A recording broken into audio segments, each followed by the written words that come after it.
Setahun menjabat, Gubernur Riau Abdul Wahid terjaring operasi tangkap tangan dalam kerja sama usaha dan kasus dugaan korupsi kredit macet. Korupsi sebesar 11,6 dugaan korupsi dalam perjanjian jual beli gas. Dugaan praktik pemufakatan jahat dalam pengadaan digitalisasi.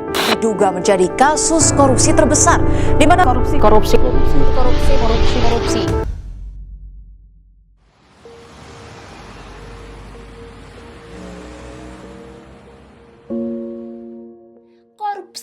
telah menjadi persoalan yang melekat dalam kehidupan sehari-hari. Saat ini, berita korupsi bukan lagi sebuah kejutan, tetapi menjadi rutinitas.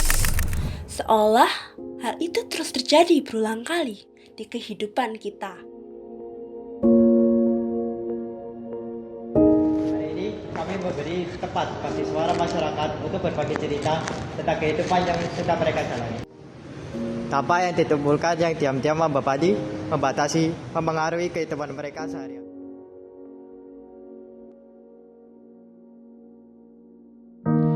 Tentang korupsi. Korupsi itu merugikan ekonomi masyarakat,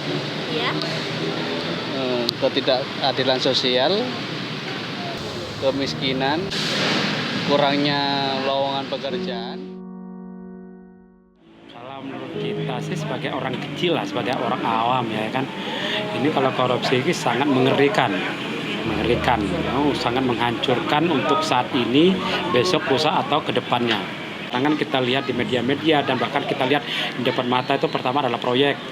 Nah, proyek-proyek setiap ada proyek infrastruktur atau pembangunan gedung, jalan, apapun bahkan naik jabatan pun itu sudah masukin pasti ada peluang untuk korupsi.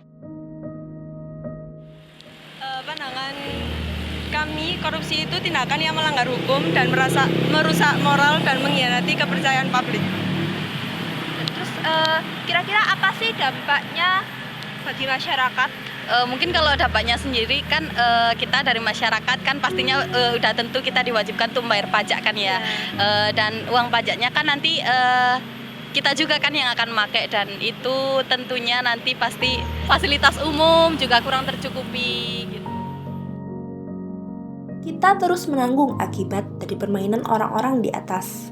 Kita melihat bagaimana pola yang sama muncul dalam isu korupsi bahan bakar. Ketika sesuatu yang seharusnya menjadi kebutuhan dasar pun ikut dicurangi, dan kita yang paling dulu merasakan dampaknya. Menurut saya kan ya kecewa ya, karena itu kan produk lokal ya yang dioplos itu ya.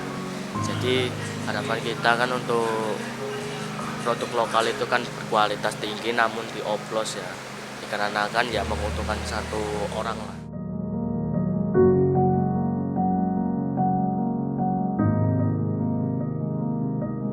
Kesel banget dan benci banget, kayak nggak selesai kasus oplosan bensin ini. Padahal kita beli dengan mahal itu buat kepentingan kualitas bensin ya, biar kita juga enak, malah dioplos. Dan akhirnya kita banyak keluar uang juga karena banyak motor yang rusak gara-gara bensinnya dioplos. Misal nih Kak, kalau Kakak diberi satu kesempatan buat berbicara kepada pemimpin atau kepala DPR, Kakak mau berbicara apa? Bubarkan koruptor. Jangan melakukan korupsi seolah-olah rakyat itu nggak punya otak atau merasa dibodohi gitu.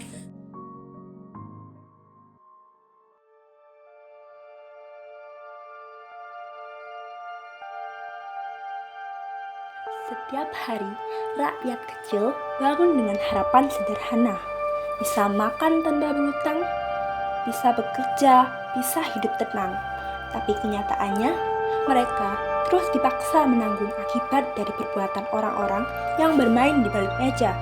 Orang-orang yang merasa lebih berhak atas uang rakyat daripada rakyat itu sendiri.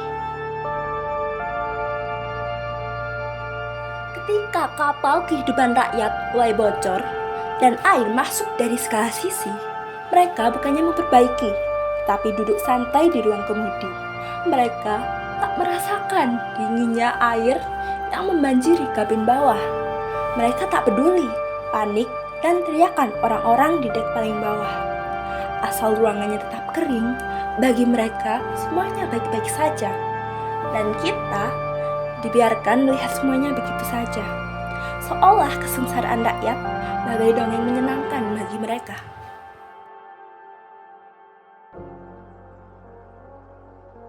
Jika masih ada yang bertanya, siapa yang paling dirugikan? Jawabannya adalah mereka. Mereka yang suaranya kecil, tapi bebannya besar. Mereka yang tak pernah didengar, tapi selalu menjadi korban yang paling menderita. Korupsi menutup peluang bagi jutaan orang untuk hidup lebih baik.